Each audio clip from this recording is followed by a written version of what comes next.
ভাই সারা পৃথিবী জুড়ে যা কিছু আছে সব তার মুখাপেক্ষী, তিনি কারুর মুখাপেক্ষী নন।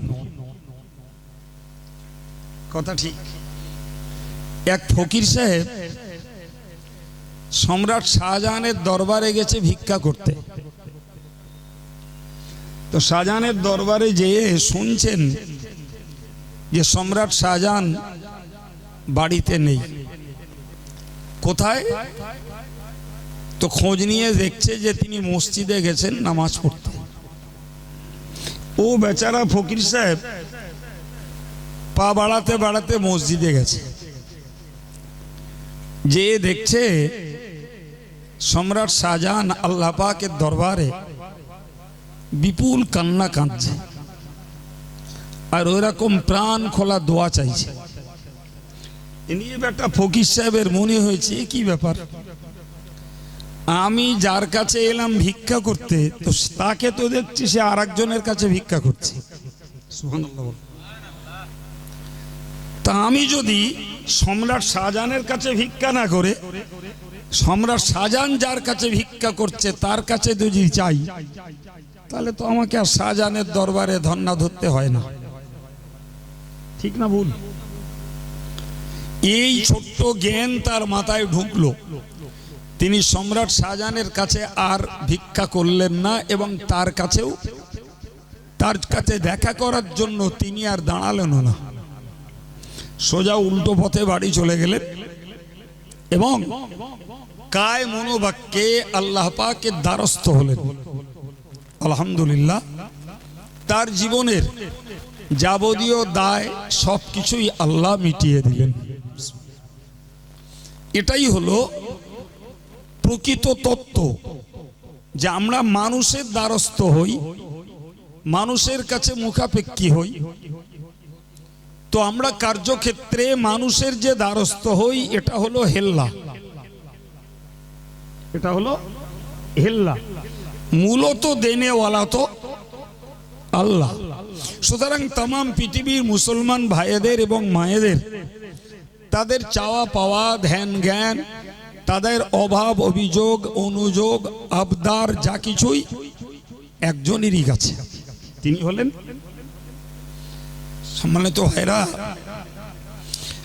মাদ্রাসায় একটা আরবি কিতাব পড়ানো হয়।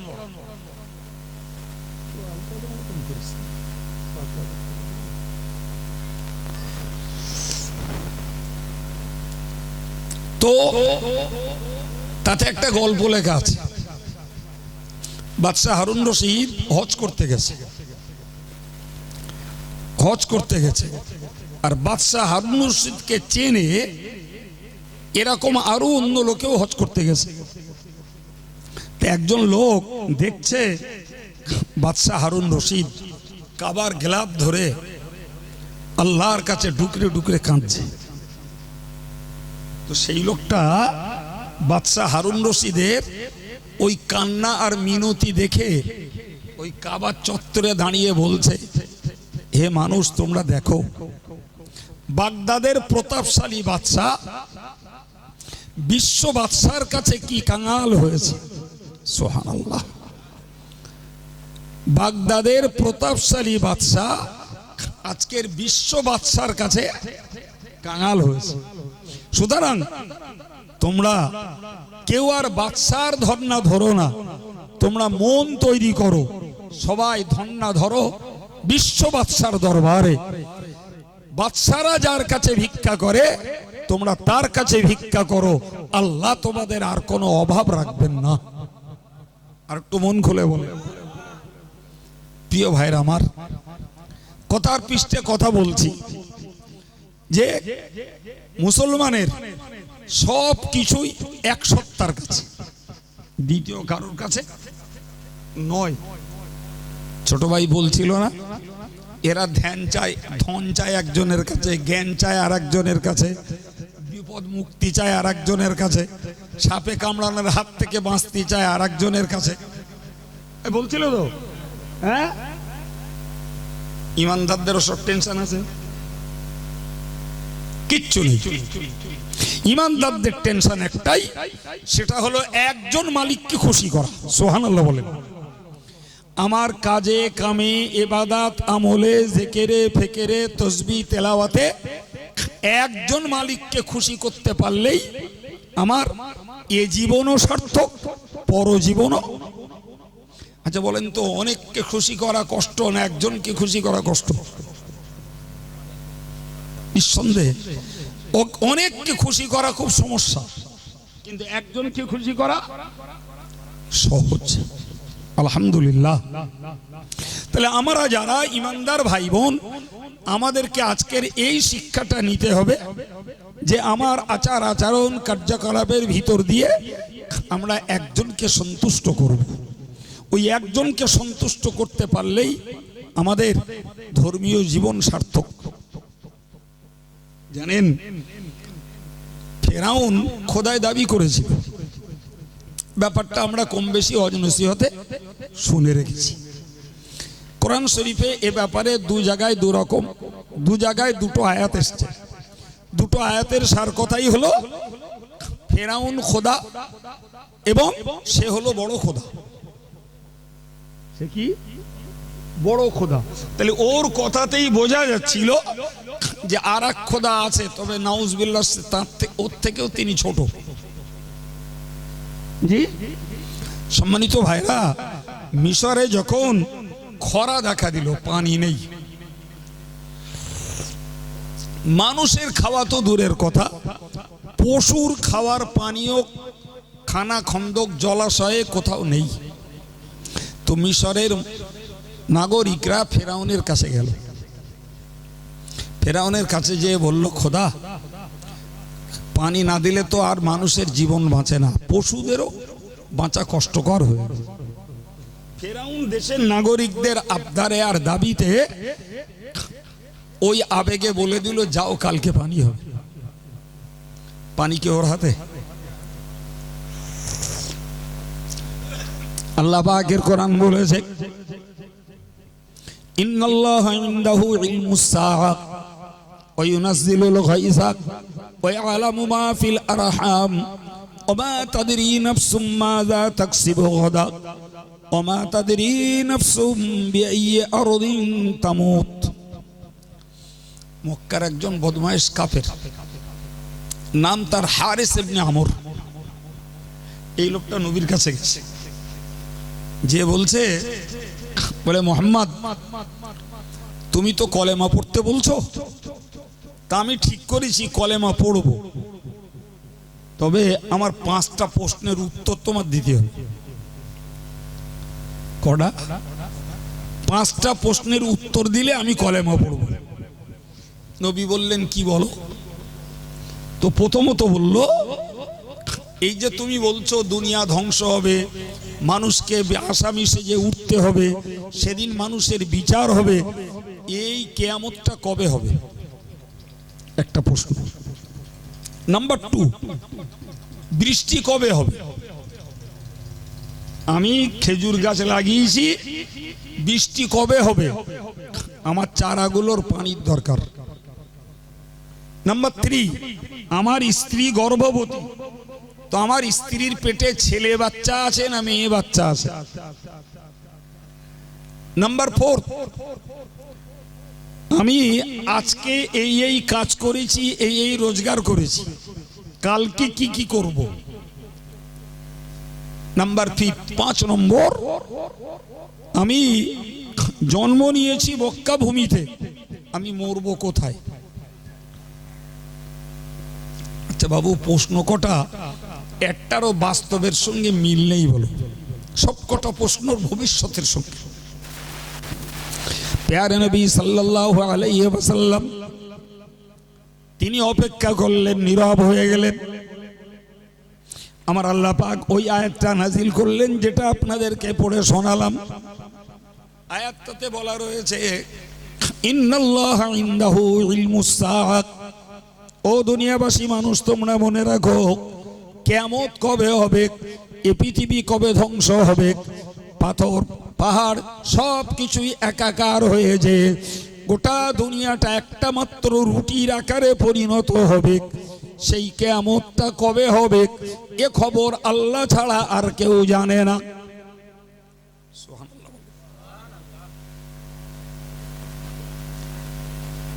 এ খবর আল্লাহ ছাড়া কেউ জানে না। ওই আয়াত পাকের মানে নাম্বার 2 আমার আল্লাহ বললেন ওয়ায়ুনাজ্জিলুল গায়সা, বৃষ্টি তিনি অবতরণ করেন, তার নির্দেশ ব্যতীত এক ফোঁটা বৃষ্টি পৃথিবীতে পড়ে না। সুতরাং বৃষ্টি কবে হবে এই খবর পৃথিবীর কেউ দিতে পারে না, একমাত্র দিতে পারেন তিনি। হে হারেস, তুমি খেজুর গাছ লাগিয়েছো, পানির দরকার, ওই পানি কবে হবে ওটা তো আমার সাবজেক্ট নয়, ওটা তো আমার আল্লাহর। কবে বৃষ্টি দেবেন তিনি জানেন। বৃষ্টি কবে দেবেন তিনি জানেন।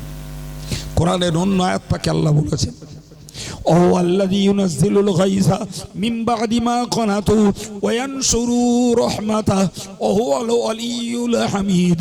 মহান আল্লাহ পাক বলেন ওহু আল্লাযী ইউনাজ্জিলুল গায়সা, তিনি বৃষ্টি বর্ষণ করেন বা'দা মা কানাতু, মানুষ যখন নিরাশ হয়ে যায় তখন নিরাশার পরে বৃষ্টি দিয়ে মানুষের আশার আলো ফুটিয়ে দেন। ঠিক না ভাই? বৃষ্টির অভাবে প্রাণীকুলের প্রাণ নষ্টকতা হয়, এটাই হলো নিরাশ হয়ে যাওয়া। আল্লাহ বললেন এই নিরাশার পরে বৃষ্টি আমি আল্লাহই দেই। জি, কোরআন শরীফের অন্য আয়াত পাকে আল্লাহ বলেছেন যে আকাশে যখন মেঘ করে তখন একদল মানুষ ভয় পায় আর একদল মানুষ আশা পোষণ করে।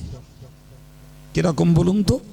ধরে নিন যে মানুষটার ধান কাটা আছে, আকাশে মেঘ করেছে, তার ভয় লাগবে না? লাগবে না? আর যে লোকটা পাট বুনেছে, আকাশে মেঘ করেছে, ও বৃষ্টির আশা করবে না? করবে না? কথা ঠিক না ভুল?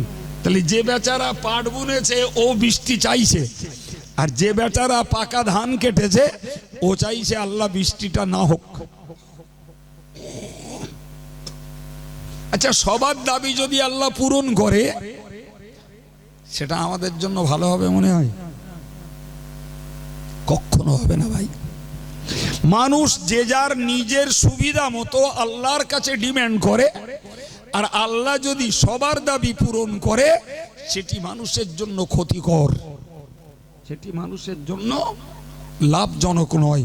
এই জন্য আমাদের উচিত হলো আমার দাবি আমি আল্লাহর কাছে করতেই পারি, কিন্তু যদি আল্লাহ দাবি পূরণ না করেন অসন্তুষ্ট হওয়াও যাবে না, কারণ এই দাবি পূরণ না করার মধ্যেই আল্লাহ ভালাই রেখে দিয়েছেন। সুবহানাল্লাহ বলে। এই বুঝটা আমরা বুঝি না ভাই। কথাটা বোঝাতে পেরেছি আমি? হ্যাঁ, তাহলে যে ধান কেটেছে সে চাইছে পানি না হোক, যে পাট বুনেছে সে চাইছে পানি হোক। প্রিয় ভাইরা আমার, মনে রেখে দিন। এখন আপনি বলুন, আমি যে কথা বোঝানোর জন্য এই কথা বললাম, ফেরাউনের কাছে জনগণ যখন পানির দাবি করলো, ফেরাউন তো আবেগবশত ইমোশনাল হয়ে বলে দিল যাও কালকে পানি হবে। ওর কাছে পানি আছে বলে দিয়ে আপাতত জনগণের আন্দোলনটা তো রক্ষে হলো, আপাতত তো পিঠটা বাঁচলো, পরেরটা পরে দেখা যাবে। আমি আপনাদেরকে যে কথা বোঝালাম এই প্রসঙ্গে আমি আর একটা কথা আপনাদেরকে বোঝাই।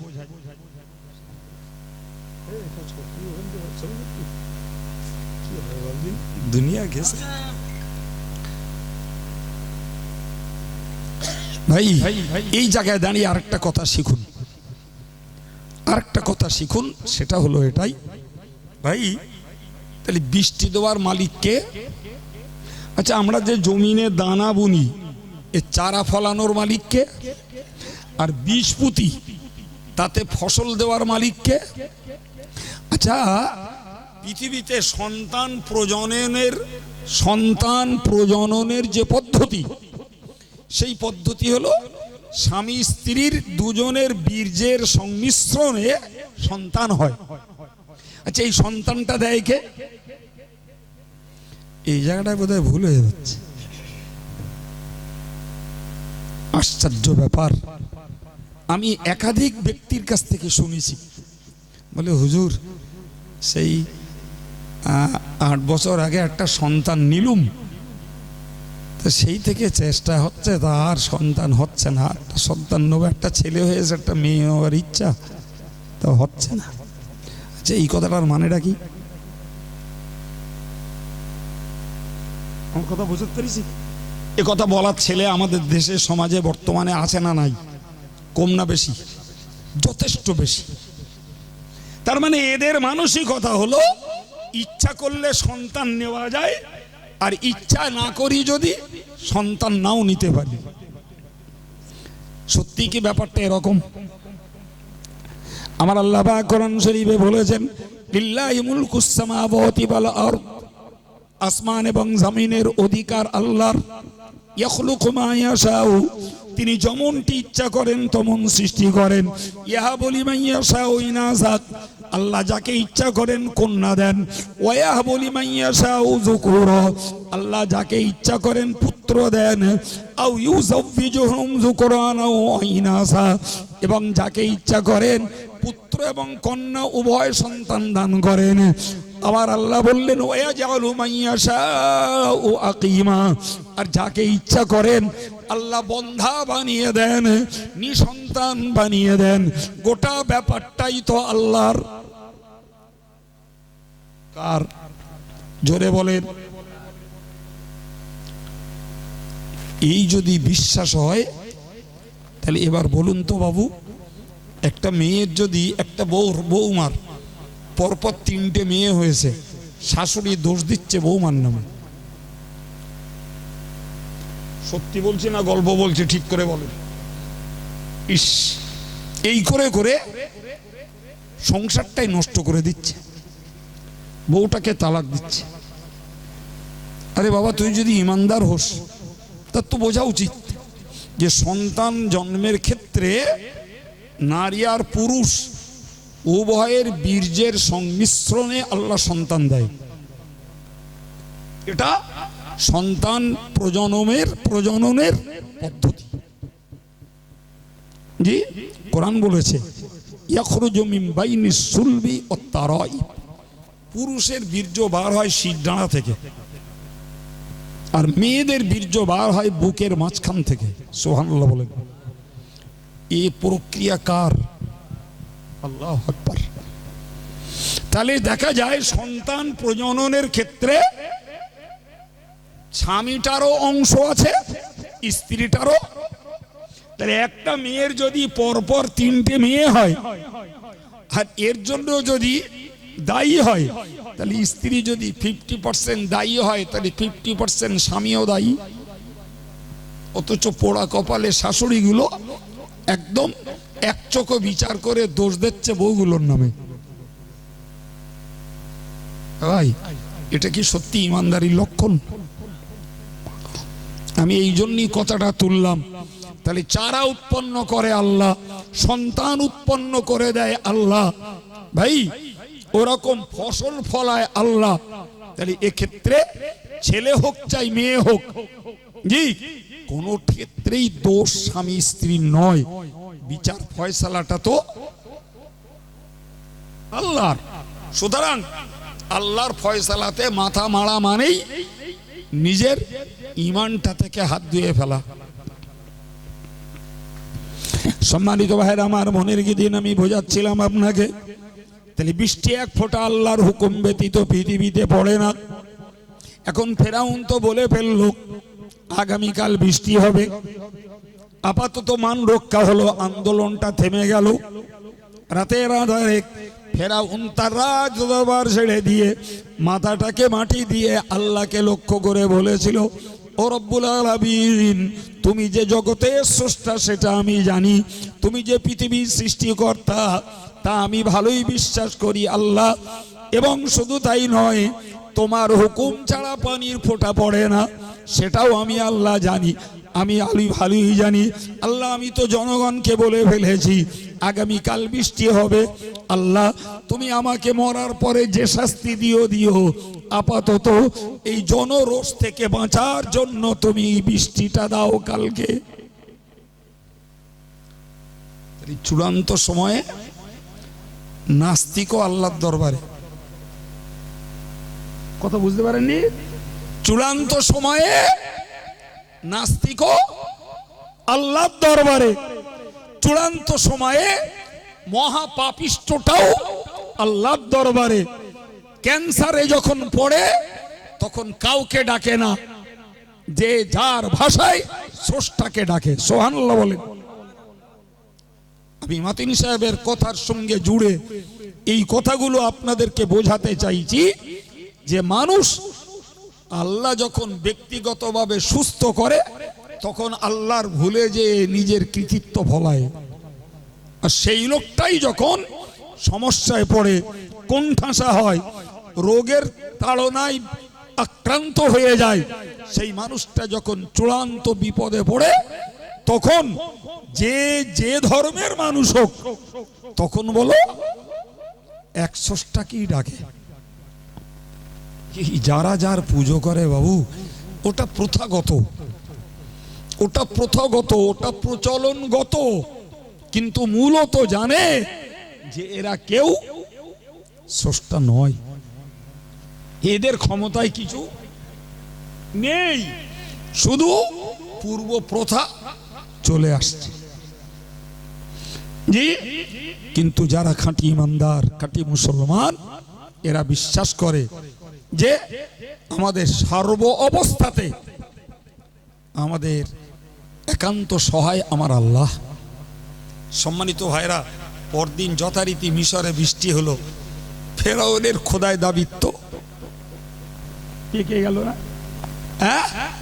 যে সত্যি সত্যি আমাদের খোদার হাতে নাউজুবিল্লাহ পানি আছে, যা বললো তাই করলো।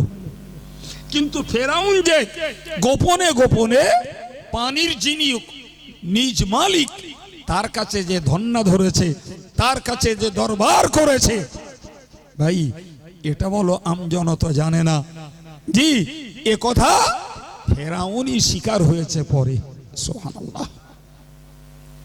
জি প্রিয় ভাইরা আমার, যে ফেরাউন খোদাই দাবি করলো, এটা তো গোপন তত্ত্ব ফাঁস করলো, আর আমার আল্লাহ স্পষ্ট তো ফাঁস করে দিয়েছেন। সম্মানিত ভাইরা আমার, মনে রেখে দিন, ফেরাউন যখন মুসা নবী আর মুসা নবীর মান্যওয়ালা ইমানদারদেরকে তাড়িয়ে নিয়ে যাচ্ছিল, মিশরের ময়দান থেকে পার করাবে তাকে, কিন্তু পার তো মুসা নবী হতে পারবে না, এটা ফেরাউনের বিশ্বাস। কারণ সামনে তো উত্তাল তরঙ্গের লোহিত সাগর, পিছনে ফেরাউনের একদম যুদ্ধ অস্ত্রে সজ্জিত সেনাবাহিনী, হাতিয়ার ভরা। মুসা নবীর কওমের কাছে কিচ্ছু নেই, দৌড়চ্ছে, একদম নদীর কিনারায়, সাগরের কিনারায় পৌঁছে গেল। জি, আমি একবার লোহিত সাগরে গেছি, একবার, এবং সাগরে নেমেছি, এত পরিমাণ মাছের ভয়তে উঠে পড়েছি। পানি আমাদের এই মিনারেল ওয়াটারের থেকেও আরো পরিষ্কার। সুবহানাল্লাহ। মাছগুলো ঘুরছে, কি চমৎকার লাগছে দেখতে। 2 ফুট 3 ফুট পানির নিচে মাছগুলোকে দিব্য দেখা যাচ্ছে, কত বিচিত্র রঙের মাছ। আমাদের দেশে ঘরের এসব মাছ না, বিচিত্র তাদের রং। তো শুধু একবার তাকিয়ে দেখলাম, কিছুই দেখা যান না, ধোঁয়াশা। ওই সাগর পার হয়েছেন মুসা নবী, সুবহানাল্লাহ বলেন। এই সাগরের কিনারায় দাঁড়িয়ে,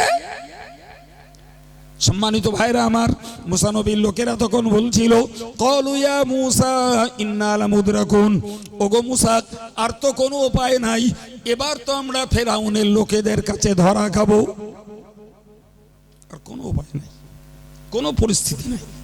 হতাশ, নিরাশ, আমাদের দেশে গায়ে যেটা বলে একদম হাতা কাতা ছেড়ে দিয়েছে, কোনো উপায় নাই। এতে ঝাঁপ দিলে মরণ, দাঁড়িয়ে থাকলেও মরণ। মুসা নবী ওই সময় দাঁড়িয়ে বললেন, আল্লাহ ওই সময় দাঁড়িয়ে বললেন, তোমরা হতাশ হও না, দুশ্চিন্তাগ্রস্ত তোমরা হও না, নিশ্চিত করে মনে রাখো, ইন্না মাইয়া রব্বি সায়াদিন, আমি এক আল্লাহকে বিশ্বাস করি, ওই আল্লাহ আমার সঙ্গে রয়েছেন, নিশ্চিত তিনি আমাকে পথ দেখিয়ে দেবেন। আর একটু প্রাণ খুলে বলে,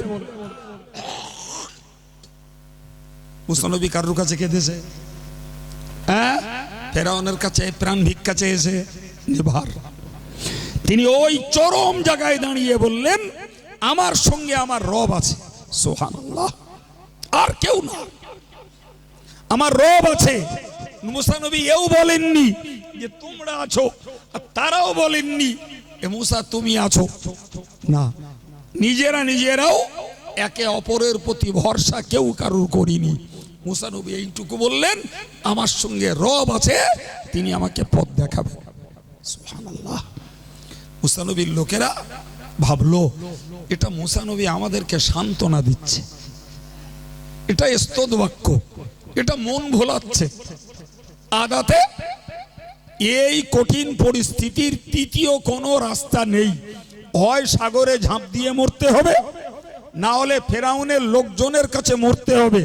3 নম্বরের কোনো রাস্তা বলেন ওদের চিন্তায় আর নেই। কিন্তু মুসা নবী অটল, মুসা নবী অটল। আমার আল্লাহ মুসা নবীর ওই এক সত্তা আল্লাহর প্রতি কতটা আস্থা, কতটা ভরসা, কতটা নির্ভরতা, ওটা দেখে নিলেন। দেখে নিয়ে বললেন, হে মুসা, তুমি এক কাজ করো, যে ওই সমুদ্রে তোমার হাতের লাঠিটা ফেলে দাও। বিশাল সমুদ্র, এইটুকু লাঠি। জি সম্মানিত ভাইয়ের আমার, আল্লাহর কোরআন বলেছে, ফাদরিবি, ওই লাঠি তুমি নিক্ষেপ করে দাও, ফিল বাহরি, ও মুসা তুমি লাঠি নিক্ষেপ করে দাও, ইয়াবাসাল্লা তাখাফু দারাকাম ওয়ালা তাকশা, তুমি দেখতে পাবে তুমি শুকনো রাস্তা, ভয় পেও না, তুমি নেমে পড়ো। সুবহানাল্লাহ। লাঠি সাগরে ফেললেন, রাস্তা হলো। মুসা নবীর দলে লোক ছিল 12টা সম্প্রদায়, আর 12টা রাস্তা হলো। আল্লাহু আকবার। এবং এই যে আমরা প্যান্ডেল করেছি, এটা কি সুন্দর দাঁড়িয়ে আছে, অবাক কাণ্ড। তফসির কারকেরা লিখেছেন, পানি এরূপ ভাবে দাঁড়িয়ে গেল। এটা একটা চ্যানেল, এই চ্যানেল দিয়ে একটা সম্প্রদায় যাবে, এরপরে আর একটা চ্যানেল, ওই চ্যানেল দিয়ে আর এক সম্প্রদায় যাবে। জি ভাই, 12 দল লোক, 13টা পানির পাঁচিল হলো। সোনাল্লাহ বাড়িয়ে 12 দল লোক, পাঁচিল কটা? 13টা। সর্বোপরি মজার কথা হলো, এই প্রত্যেকটা পানির পাঁচিলে বড় বড় ছিদ্র। আমরা যারা দেশের বাংলায় ফোঁকর বলি। জি, এই প্রথম চ্যানেলে যারা যাচ্ছে, ওই 12 নম্বর চ্যানেলে যারা যাচ্ছে, ওদেরকে দেখতে পাচ্ছে, কথা শুনতে পাচ্ছে, আর ওরা এদেরকে শুনতে পাচ্ছে। মাঝখানের গুলো সবাই একে অপরের কথা শুনছে আর একে অপরকে দেখতে পাচ্ছে। এই টেনশনটা যেন তাদের মাথায় না থাকে যে আমরা হয়তো বেঁচে গেছি, বাকিগুলো বোধহয় মরে গেছে। আমার আল্লাহ ওই কুদরতটাও দেখিয়ে দিলেন যে পানিকে দাঁড় করিয়ে দিয়ে, পানিতে ছিদ্র বানিয়ে দিয়ে আমি আল্লাহ একে অপরের মধ্যে যোগ সাজসটাও ঠিক রেখে দিয়েছি। আল্লাহু আকবার। দিব্যু মুসা নবী চলে গেল ওপারে, এপারে মিশর, ওপারে মাদিয়ান শহর, নবী শুআয়ব আলাইহিস সালামের দেশ। সুবহানাল্লাহ। ফেরাউনের দেশে দেখলো, কি ব্যাপার, কই মুসার লোকজন তাকিয়ে দেখছে, ওই তো নদী পার হয়ে যাচ্ছে। কপাল যখন পড়ে তখন ওইরামি হয়। ওর একবারও মাথায় আসেনি আমার দেশের সাগর, এতে কোনো ব্রিজ ছিল না, এর মাঝখান দিয়ে কোনো রাস্তা ছিল না, আর এক অকৃত্রিম রাস্তা, পানি দাঁড়ানো, আর পানির মাঝে আবার জানালা। কি করে হলো, ওর ব্রেন কাজ করেনি। জি, ফেরাউন দাঁড়িয়ে ভাবছিল, নাববো না, কি করব। ফেরাউনের পিছনে 60,000 সেনাবাহিনী। শুনছেন কথা কি একটু ডাকছে? হ্যাঁ, সম্মানিত ভাইরা আমার, ফেরাউন যে ঘোড়ার পিঠে চড়েছিল ওটা ছিল মদ্দা ঘোড়া। আমার আল্লাহ জিবরাইলকে পাঠিয়ে দিলেন, ও জিবরাইল তুমি চলে যাও একটা মেয়ে ঘোড়া নিয়ে। জিবরাইল মানুষের বেশে একটা মেয়ে ঘোড়ার পিঠে চেপে ফেরাউনের ঘোড়ার সামনে যখন হাজির হলো, ফেরাউনের মর্দ ঘোড়া ওই মেয়ে ঘোড়াটার আকর্ষণে ওই জিবরাইল নদীতে নামলেন, ফেরাউনের ঘোড়াও ফেরাউনের নিয়ে নেমে পড়ল। খোদার খেলা কারে বলে বোঝা যাচ্ছে? তুই নামবি নে, ও তো ঘোড়ার পিঠে বসা, ঘোড়ার পিঠে যেটা দেওয়া থাকে ওতে আরবিতে জিন বলে, জি, তার সঙ্গে তোর পা বাঁধা, ও লাভ মারার কায়দা নেই। ঘোড়া ওকে নিয়ে নেমে পড়লো। সামনে যেয়ে ওই যে ঘোড়াটা যাচ্ছিল তারে আর খোঁজ পেল না। কি হলো, কোথায় গেল? তো ঘোড়া চালাচ্ছিল কেডা? জোরে বলে, ফেরেশতা। তিনি তো ছিলেন মানুষের রূপে, তা তাকে আর চোখে পাওয়া যায়? এবার যখন ফেরাউনকে মাঝখানে পৌঁছে দিয়ে দুপারের পানি যখন চাপটে দিল, কোরআন বলছে এবার ফেরাউন বলেছিল আমানতু বিল্লাযী আমানাত বিহি বানু ইসরাঈল। ফেরাউন ওই সময়ে বলেছিল আমানতু বিল্লাযী, ওই জাত সত্তার উপরে আমি ঈমান আনছি যার উপরে ঈমান এনেছে বনি ইসরাঈল সম্প্রদায়। বাচাধন কোথায় ছিলে? তুমি তো নিজে খোদা, এখন বলছো ঈমান আনছি ওই সত্তার উপরে, ওই শক্তির উপরে যার উপরে ঈমান এনেছে মুসা নবীর কওমেরা। সুবহানাল্লাহ বলেন। আমি আপনাকে কি বোঝাচ্ছি? যে বড় নাস্তিকও চূড়ান্ত সময়ে কার দ্বারস্থ হয়?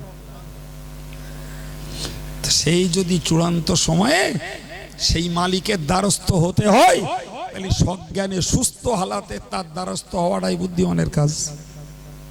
ঠেকায় পড়ে, জ্বালায় পড়ে, বাধায় পড়ে, রোগে পড়ে, দেনাদুনিতে পড়ে, জি, আইনের চাপে পড়ে, তখন মালিকের কাছে ঘ্যান ঘ্যান ঘ্যান ঘ্যান করার আগে যদি সুস্থ অবস্থায় ওই মালিকের কাছে মিনতিটা করা যেত, ওতেই মালিক খুশি হয়ে আমাদের দাবি দাওয়াগুলো পূরণ করে দিতেন। কারণ আমাদের অন্য কারোর কাছে যাওয়ার জায়গা নেই। জি, একটা কথা বলতে হয়, আল্লাহ আল্লাহ আমি ছাড়া তোমার অনেক বান্দা আছে, আল্লাহ তুমি ছাড়া আমার কেউ নেই। কথা বুঝতে পারেননি? হযরত নবী আইয়ুব আলাইহিস সালাম যখন কঠিন রোগে ভুললেন, কঠিন রোগে, একদিন না দুদিন না ভাইরে, একটানা 18 বছর, একটানা 18 বছর। ভাই মানুষের ব্রেন অকেজ হয়ে যাবে, ঠিক কিনা বলেন? একটানা 18 বছর, বিবি গেল, সন্তান গেল, সম্পদ গেল, বিষয় সম্পত্তি গেল, শহর থেকে বার করে দিল মানুষ। জি, শুধু একটা কথা নবী আইয়ুব বলেছিলেন, রব্বি আন্নী মাসসানিয়াদ দুররু ওয়া আনতা আরহামুর রাহিমিন। রব্বি আন্নী মাসসানিয়াদ দুররু ওয়া আনতা আরহামুর রাহিমিন। আল্লাহ আমাকে রোগে ধরেছে, আল্লাহ আমি কঠিন রোগে আক্রান্ত হয়েছি, আর তুমি হলে সকল দয়াশীলদের শ্রেষ্ঠ দয়াশীল। সুবহানাল্লাহ। সুতরাং আমার কষ্ট, আমার যন্ত্রণা, আমার ঘা, আমার গায়ে পোকা ধরা, এর কি যাতনা, সব আল্লাহ তুমি দেখছো। তোমার মতন দয়াশীল আর কেউ নেই আল্লাহ। সুবহানাল্লাহ বলেন। তিনি একবারও বলেননি আমার রোগ সারিয়ে দাও, আল্লাহ আমার ঘাগুলোকে সুস্থ করে দাও, আল্লাহ আমার দেহ থেকে পোকাগুলোকে তুমি নামিয়ে দাও, এসব কিচ্ছু বলেননি। শুধু বলেছেন আল্লাহ আনতা আরহামুর রাহিমিন, তুমি সকল দয়াশীলদের দয়াশীল আল্লাহ, তুমি শ্রেষ্ঠ দয়াশীল, তোমার দয়ার অধীনস্থ বান্দা আমি। এরপরেও আল্লাহ আমি এত কষ্ট পাবো, এটা মুখের কথা বলেননি, কিন্তু ওই কথাটার মানে এই দাঁড়ায় আলহামদুলিল্লাহ আল্লাহর দয়ার দরজা খুলে গেল। জি, তিনি একটা পানির প্রসবন তৈরি করে দিলেন, বললেন ওই পানিতে গোসল করো। পানিতে গোসল করলেন। কোরআন বলছে হাদা মুগতাসালুন বারিদুন ওয়া শারাব, এই ঠান্ডা পানি, এতে গোসল করো আর এই পানিটাই পান করো। নবী মুসা এই নবী আইয়ুব পানি পান করলেন, গোসল করলেন, কোথার ঘা কোথার পোকা এক মুহূর্তের ভিতরে উধাও হয়ে গেল।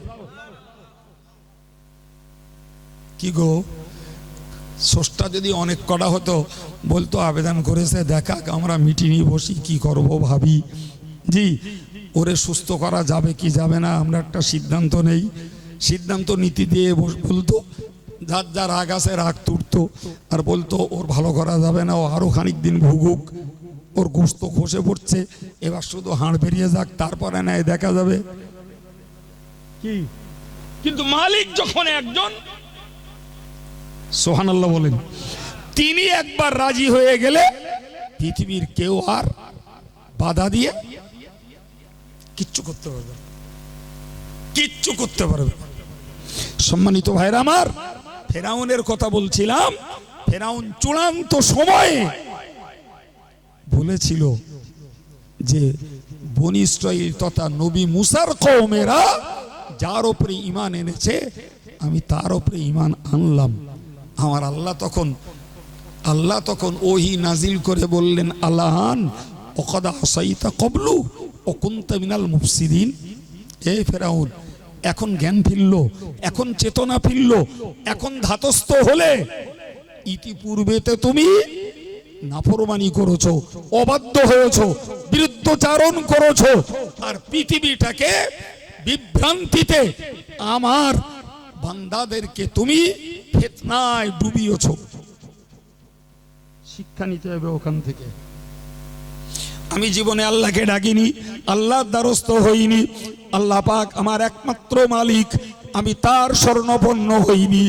এরপরে যখন চূড়ান্ত সময়ে কোনো বিপদে পড়ব, চূড়ান্ত পরিস্থিতিতে পড়ব, কঠিন অবস্থায় যখন পড়ে যাব ওই মালিকের কাছে, তখন যদি কাকুতি মিনতি করি ওই ফেরাউনের মতোই তো আল্লাহ বলবেন এই বান্দা সেই তো তুই আমার দ্বারস্থ হলি, কিন্তু এত লেটে তুই তো জীবনে আমার নামাজি বান্দাদের ঠাট্টা করেছিস, দাড়িওয়ালাদেরকে বিদ্রুপ করেছিস, আল্লাহওয়ালাদেরকে তুই রহস্য করেছিস, আজকের তুই তাদের প্রতি অত্যাচার করে করে আজ তুই আমার দ্বারস্থ হলি, ফলে তোর তো সারা জীবনের এই চূড়ান্ত বিদ্রোহকে আমি আল্লাহ মাফ করব না। কারণ তুই তো মরণটাকে সামনে থেকে দেখতে পাচ্ছিস।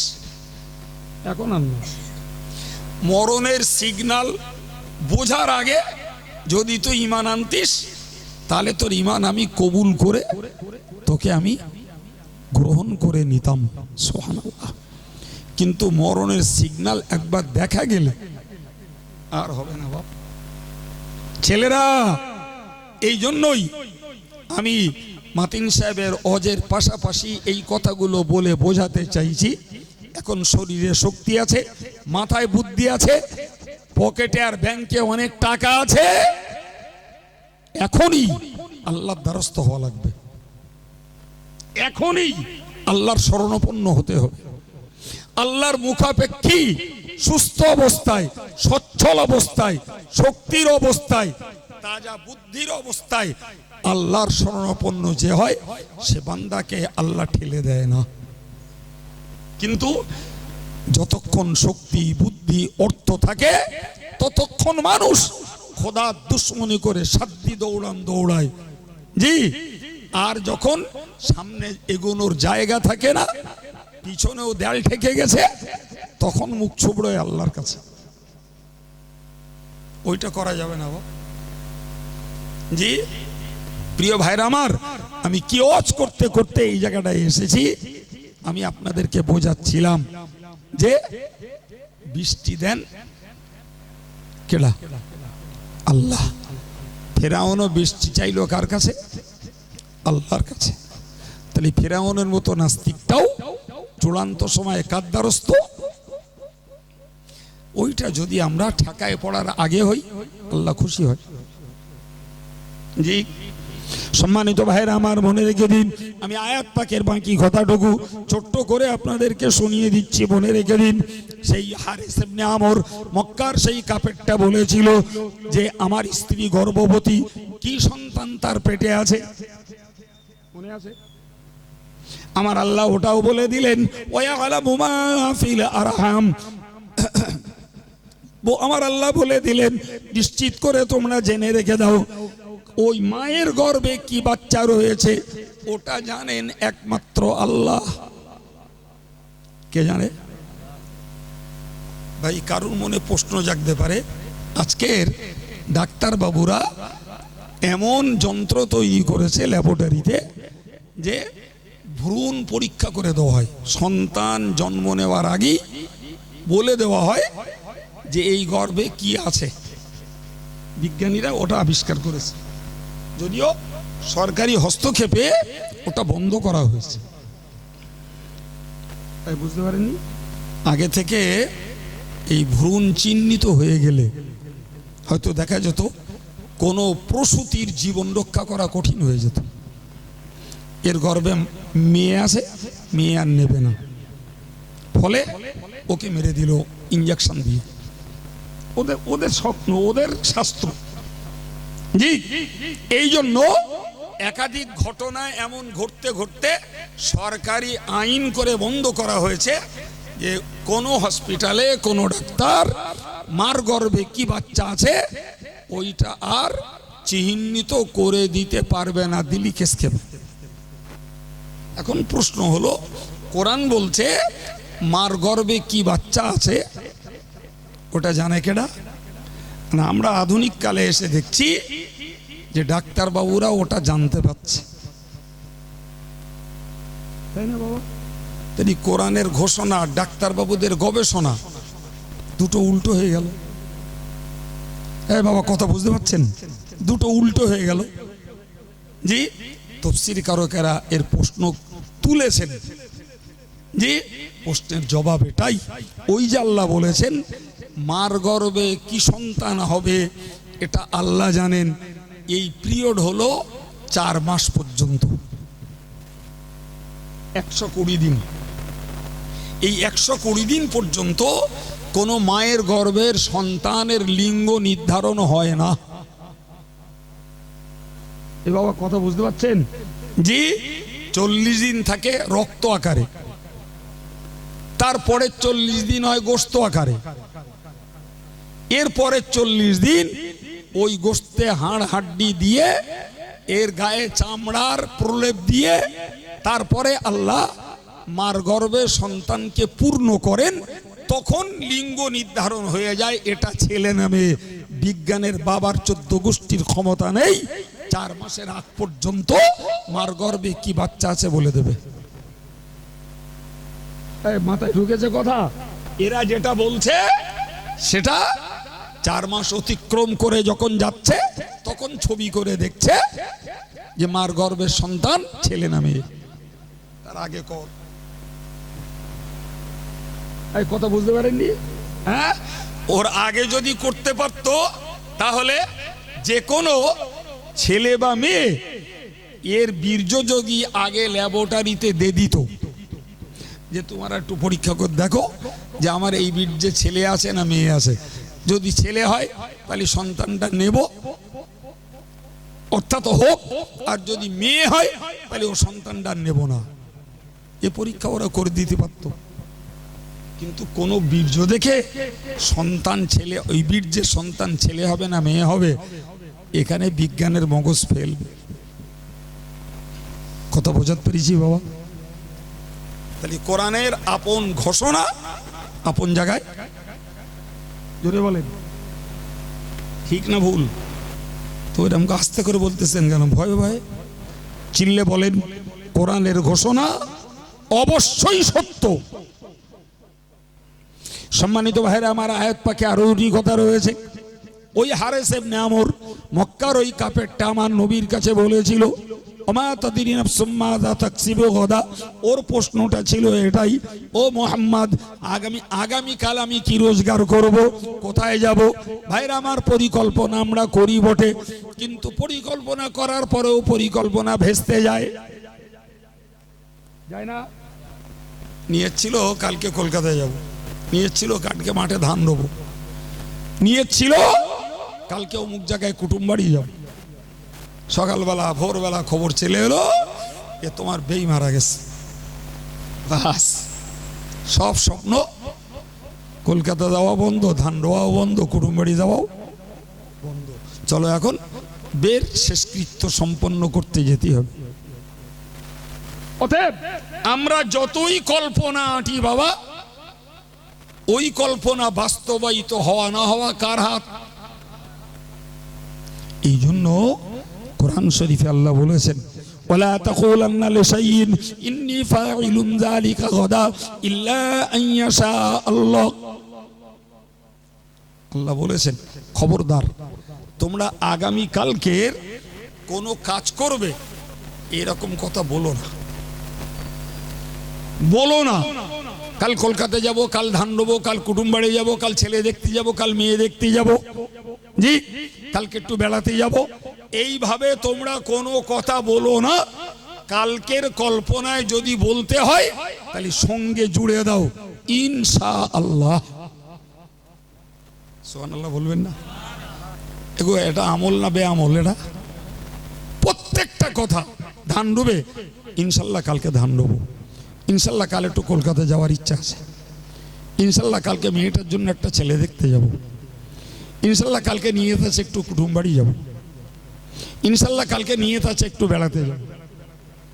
আমার আল্লাহ বললেন বান্দারে তুমি যখন ভবিষ্যতের কোনো কাজের ক্ষেত্রে ইনশাল্লাহ বলবে, আমি আল্লাহ পাক তোমায় জানিয়ে দিলাম ওই কাজ সম্পন্ন করতে আমি আল্লাহ সাহায্য করব।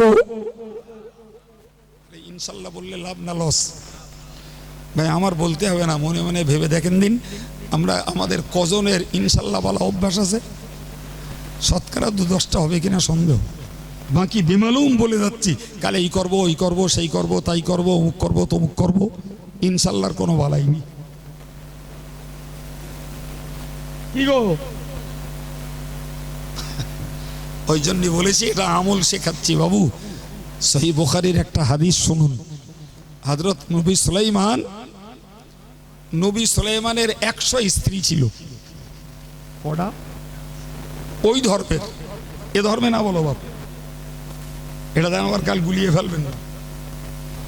আমার ধর্মে তথা আমাদের ধর্মে একটা পুরুষ 4টে পর্যন্ত মেয়েকে বিয়ে করতে পারে, নির্দেশ না, করলে করতে পারো, তবে শর্ত হলো সুবিচার করতে হবে প্রত্যেকের প্রতি।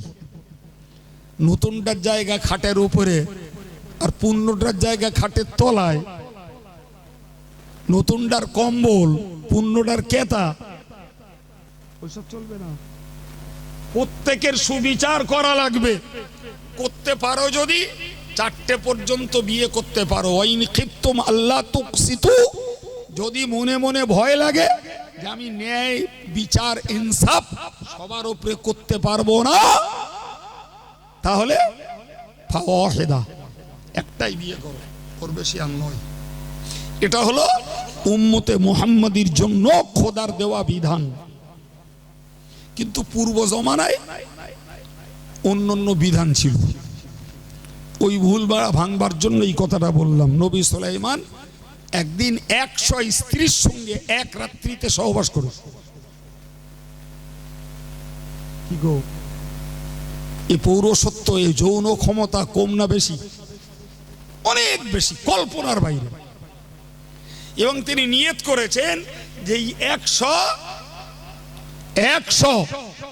সন্তান হবে, আর এই 100 সন্তানকে আমি ইসলামের সৈনিক বানাবো।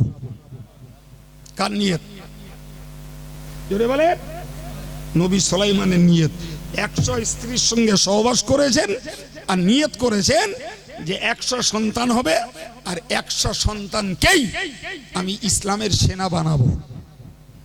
আমার রাসূলুল্লাহ বলছেন 99টা স্ত্রীর কোনো সন্তান হয়নি, আর একটার হয়েছে, সেটাও বিকলাঙ্গ, তার দেহ অর্ধেকটা আছে আর অর্ধেকটা নেই। আমার আল্লাহ পাকের নবী বলেছেন যদি নবী সুলাইমান আলাইহিস সালাম ওই সহবাসের পূর্বে যদি বলতেন ইনশাআল্লাহ আমি 100 স্ত্রীর সঙ্গে সহবাস করব ইনশাল্লাহ যদি আল্লাহ চায়। আর আমার 100 স্ত্রীকে যদি একটা করে সন্তান দেয়, আমি প্রত্যেকটা সন্তানকে ইসলামের মুজাহিদ বানাবো। আমার রাসূলুল্লাহ বলেছেন নবী সুলাইমানের 100 স্ত্রীর 100 সন্তান হতো। সুবহানাল্লাহ, সবাই মিলে বলেন, তাড়াতাড়ি বলেন হয়নি কেন? এই তো পজ ধরে এনেছেন জি। তাহলে একজন নবী ইনশাল্লাহ বলেননি, তাতে যদি তার উদ্দেশ্য ব্যর্থ হয়ে যায়, আমরা তো সাধারণ লোক বাবা, তাহলে আমরা ইনশাল্লাহ ছাড়া যদি ভবিষ্যতের কথা বলি, ও কাজ আল্লাহ ব্যর্থ করে দিতে পারেন কিনা? যদি মনে হয় আমার কাজ সফল হোক, তাহলে ভবিষ্যতের জন্য আমাদের ইনশাল্লাহ ব্যবহার করা শিখতে হবে। জি, ব্যাপারটা আদৌ কঠিন না, ব্যাপারটা আদৌ কঠিন না। আমি কি বলতে যে এই কথাগুলো শেখালাম, কোরআনের বক্তব্য। সেই কাফের হারেস ইবনে আমর নবীকে যে বললেন যে আমি আজকের এই কাজ করেছি, কালকে কি করব বলো। আজকে এই কামাই করেছি, কাল কি কামাই করব বলো। আমার আল্লাহ বললেন ওমা তাদরি নাফসুম বিআইয়া ওমা তাদরি নাফসুম মাযা তাকসিবু গাদা। পৃথিবীর কোনো মানুষ জানে না আগামীকাল সে সত্যি কি করবে। কল্পনা করতে পারে, নিয়ত করতে পারে, আশা করতে পারে, কিন্তু আল্লাহ যদি তার কল্পনা, তার আশা, তার নিয়তকে বাস্তবায়িত করতে দেন তো তবে হবে, না হলে তার কল্পনা আতুর ঘরেই নষ্ট হয়ে যাবে। সে যা ইচ্ছা করবে সেটা তার দ্বারায় সম্পন্ন নাও হতে পারে। ফলে আজকে তুমি এই কামাই করেছো, কালকে কি কামাই করবে ওই খবরটা একমাত্র আল্লাহ জানেন। কথা বোঝাতে পারছি? একমাত্র, আর কেউ না, আর কেউ না। পঞ্চম নম্বর, ওই হারেস ইবনে আমরের বক্তব্য ছিল যে আমি জন্ম নিয়েছি ধরুন মক্কায়, জন্ম নিয়েছি আমি খোর্দে, জন্ম নিয়েছি জলসেরিয়াতে, জন্ম নিয়েছি গাঁড়াকূপে, মরবো কোথায় কেউ জানি না। কেউ সুন্দরবনে মধু ভাঙতে যেয়ে বাঘের পেটে যাচ্ছে, কেউ সাগরে মাছ ধরতে যেয়ে পানির তলায় কবর হচ্ছে। জি, জলজাহাজে মানুষ হজ করতে গেছে, জাহাজে মরে গেছে, ছেড়ে দিয়েছে, মাছের খোরাক হয়েছে। কথা বুঝতে পারছেন না? জি, কারুর জন্ম জলসেরিয়ায়, হজ করতে যেয়ে মারা গেল। কারুর জন্ম গাঁড়াকূপে, বোম্বে কাজ করছিল, অসুস্থ, বাড়ি আসছিল, ট্রেনের সিটে বসে মারা গেল। বুঝতে পারছেন কিছু? হ্যাঁ, কেউ খেজুর গাছ কাটতে উঠে এক কপাল কাটলো, আর এক কপালে দা বেঁধে মরে দাঁড়িয়ে থাকলো। কেউ ভাত মাখিয়ে গালে দিয়েছে, ঢোক গেলার সময় পাইনি, ভাত আর মাছ গালে মরে বসে আছে। শুনতে পাচ্ছেন কিছু? হ্যাঁ, সুতরাং জন্ম আমার কোথায় আমি বড় হয়ে জানতে পেরেছি, কিন্তু মরণ আমার কোথায় কেউ জানি না বাবা। আমার আল্লাহ কোরআনে বলেছেন ওমা তাদরি নাফসুম মা বিআইয়া আরদিন তামুত। হে হারেস, তুমি প্রশ্ন করছো জন্ম আমার মক্কায়, মরণ আমার কোথায় হবে। আমার আল্লাহ কোরআন নাজিল করে নবীকে শুনিয়ে দিলেন, ওকে বলে দাও আমি আল্লাহ পাক জানিয়ে দিলাম কার কোথায় মরণ হবে ওটা কেউ খবর রাখে না, একমাত্র আল্লাহই খবর রাখে। জি, তবে যদি কারোর মনে হয় যে আল্লাহ আমার মরণটা মসজিদে হোক, আল্লাহ আমার মরণটা সেজদার হালাতে হোক, আল্লাহ আমার মরণটা হসপিটালে না হয় বাড়িতে হোক, আল্লাহ আমার মরণটা পবিত্র অবস্থায় হোক, আল্লাহ আমার মরণটা সজ্ঞানে হোক, আল্লাহ আমার মরণটা কলেমা জারি অবস্থায় হোক, এই দাবিটা আল্লাহর কাছে করা যায়। এই কথা বুঝতে পারেননি? জি, দাবি করতে পারি আল্লাহ আমার মরণটা মক্কায় হোক, আল্লাহ আমার মরণটা মদিনায় হোক। আমার নিজের চাহিদাটা আল্লাহর কাছে আমি পেশ করতে পারি, এটা দোষের না। এটাই হাদিসে নিষেধ করা নেই, কিন্তু অরিজিনালি কোথায় হবে ওটা আল্লাহর কাছে। ভাই, পৃথিবীর এমন এমন বুজুর্গদের কথা জানতে পারা যায় জি, যারা নিজেদের কবর নিজেরা খুঁড়েছে। সুবহানাল্লাহ বলে। হযরত ইমাম আজম আবু হানিফা রহমাতুল্লাহ আলাইহি জি, ইরাকের নাজাফ শহরে তার কবর আছে। কি শহর বলেছি? নাজাফ শহরে ইমাম আজম আবু হানিফার মাজার আছে। আল্লাহু আকবার। তিনি তার জীবদ্দশায় কবর খনন করে সেখানে বসে কোরআন খতম করেছেন। সুবহানাল্লাহ বলেন। ওটা তার আশা, ওটা তার আকাঙ্ক্ষা, ওটা তার কামনা। জি, বর্ণনা এসছে, সত্য মিথ্যা কিছুই আমার বলার অধিকার নেই। প্রামাণ্য কেতাবে বর্ণিত যে তিনি তার খনন করা কবরে ৭,০০০ বার কোরআন খতম করেছে। আল্লাহু আকবার। আল্লাহর ইচ্ছা তার সেখানেই মরণ হয়েছে, সেই জায়গাতেই তার কবর হয়েছে। সুবহানাল্লাহ বলেন। এটা কি বাবা? এটা হলো আল্লাহর প্রিয় বান্দাদের দাবিকে আল্লাহ পূরণ করেছেন। আমি যদি কবরটা খুঁড়ি আর আমার কবরটা ওইখানটাতেই হবে এরকম কোনো গ্যারান্টি কোরআন হাদিসে কোথাও নেই বাবা, কিন্তু ওটা আশা, ওটা আকাঙ্ক্ষা, ওটা তার নিজস্ব দাবি। প্রিয় ভাইরা আমার, তো আমি আপনাকে বোঝাতে চাইলাম, কি কথা বলতে বলতে এই জায়গায় এসেছি।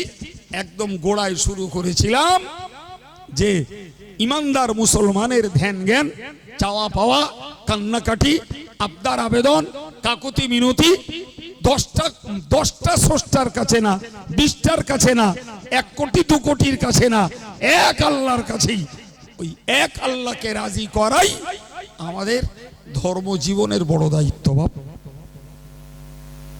আমি ওয়াজ করছি, এর বিনিময় আপনি ওয়াজ দিয়েছেন, ওর বিনিময় আপনারা কষ্ট করে ওয়াজ শুনছেন, এর বিনিময় 10 টাকা দান করি, ওর বিনিময়ে মসজিদ করে দেই, ওর বিনিময়ে মাদ্রাসা বানিয়ে দেই, ওর বিনিময়ে রোজা রাখি, ওর বিনিময়ে হজ করি, তার বিনিময়ে যাকাত দেই, তার বিনিময়ে সব ধর্মের সব কাজের বিনিময়ে একটাই টার্গেট আমাদের থাকতে হবে, সেটি হলো আল্লাহকে সন্তুষ্ট করা। ওই একটাই আমাদের চেষ্টা, যে আল্লাহকে যদি খুশি করা যায় আমাদের ধর্মজীবন সার্থক, কষ্টের জীবন সফল, আমাদের ইহকালে শান্তি, পরকালে মুক্তি। প্রিয় ভাইরা আমার, ওই একটাই কাজ, কাকে সন্তুষ্ট করা? আল্লাহকে সন্তুষ্ট করা। নবী সুলাইমানের কথা বলছিলাম না, ওই নবী সুলাইমানের আরেকটা কথা বুঝুন। নবী সুলাইমানের মতন একজন মর্যাদা সম্পন্ন নবী, তিনি আল্লাহর কাছে বলতেন, ওয়ানা আমালা সালিহান তারদাহু, ও রব্বুল আলামিন তুমি আমাকে এমন আমল করতে দাও, আল্লাহ এমন আমল করতে দাও যে আমলে তুমি সন্তুষ্ট হবে। তিনি শুধু বলতেন না আল্লাহ আমল করতে দাও, এ কথা তিনি বলতেন না, বরং বলতেন আল্লাহ এমন আমল করতে দাও যাতে তুমি খুশি। নবী যদি এই দোয়া করেন, আমাদের করার দরকার আছে না নেই? আমরা প্লেন মোহাব্বতের টানে ইবাদত আমলগুলো করি, মাশাআল্লাহ জি, আমরাও করি, আমাদের মায়েরাও করে, কিন্তু এই বুলিটা বলো আমাদের মুখে খুব একটা নেই, এই বুলিটা আমাদের নেই। জি, যে আল্লাহ তুমি সন্তুষ্ট হও সেই রকম আমল আমার করতে দাও। এই কথা থেকে আরেকটা জিনিস বোঝা যায়, আমলের ইচ্ছা করার দায়িত্ব আমাদের, আর আমলটা সম্পন্ন করিয়ে নেন আল্লাহ। এই কথা বুঝতে পেরেছেন? নিয়ত ছিল আজকের এই জবরসালটায় একজন ভাই আসবেন, এমন একটা বিপদে পড়ে গেছে তার আর আশা হয়নি। তার মানে আল্লাহ তার জন্য এই মজলিসে আসা মঞ্জুর করেননি। একটা ভাই বাড়ির থেকে বেরিয়েছেন মসজিদে জমাতে নামাজ পড়বেন, ওই মাঝখানটায় যে পায়ে হোঁচট লেগে পড়ে গেছে, জি হয়তো পাটা ভেঙে গেছে, নামাজ পড়তে যাওয়া বাদ দিয়ে হসপিটালে যেতে হচ্ছে। এই বুঝতে পারেননি কথা? এই জন্য আমাদের এটাও শিখতে হবে, ইচ্ছা করার দায়িত্বটা আমাদের, আর সম্পন্ন করিয়ে দেওয়ার দায়িত্বটা সুবহানাল্লাহ বলেন। আমরা এটাও বলে বুঝি নে বাপ, এটাও বুঝি নে, ইচ্ছা করার শক্তিটা আল্লাহ আমাদের দিয়েছে, কিন্তু কাজটা সম্পন্ন করানোর চাবিকাঠি কার কাছে? আল্লাহর কাছে। এই জন্য ইচ্ছা করেও ভরসা করতে হয়।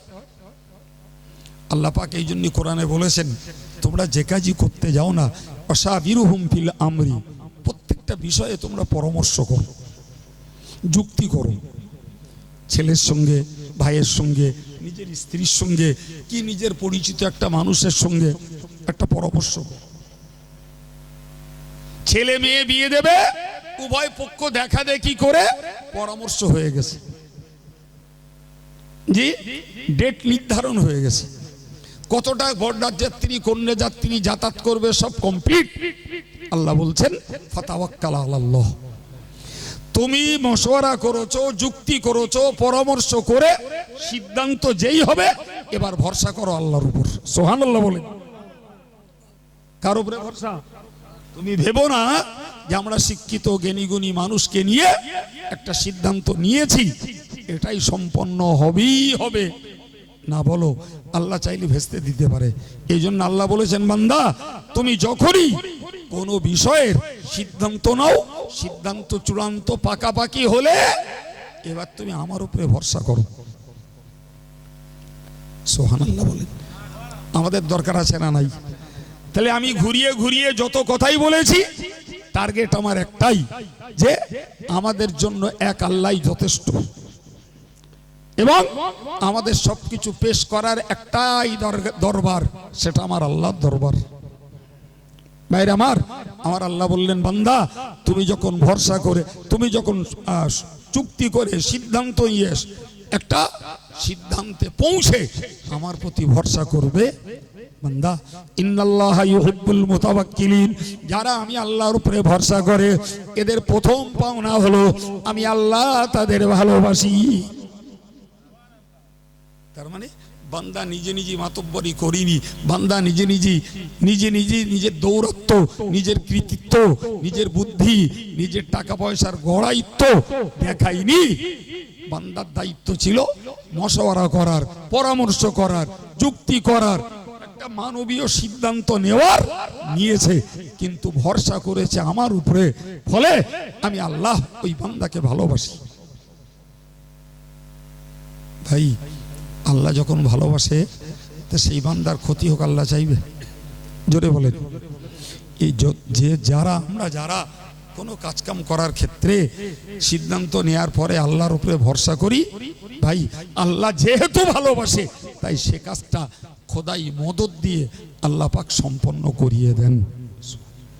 অন্যথায় দেখা যায়, জি আমি বাস্তবের উদাহরণ বলছি, ছেলে মেয়ে দেখাশোনো, বিয়ের ডেট পাকাপাকি, জি 3 দিন পরে বিয়ে, হ্যালো ভাই একটু গন্ডগোল হয়েছে তো ওই বিয়েটা হবে না।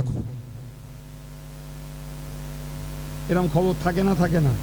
30 সেকেন্ডের খবর, যার পক্ষেই যাক ভাই আর যার বিপক্ষেই যাক সে হতাশায় হাবুডুবু খেলো। এরকম ঘটনাও আমাদের দেশের একটা কথায় বলে, বিয়ের পিড়িতে বর উঠে যায়, একটা কথায় বলে না জি, বিয়ের পিড়িতে বর উঠে যায়। তাহলে মানুষের সিদ্ধান্তই চূড়ান্ত হবেই হবে বাবা, এই বিশ্বাসটাও ইমানের দুর্বলতা। বরং সিদ্ধান্তের পদে আল্লাহর প্রতি ভরসা, সেটাই আশা করা যায় ওটা ইনশাল্লাহ সম্পন্ন হবে, কারণ আল্লাহ ভরসাকারী বান্দাকে ভালোবাসে, আর আল্লাহ তার ভালোবাসার বান্দাকে সহজে কষ্টে ফেলে না, সংকটে ফেলে না।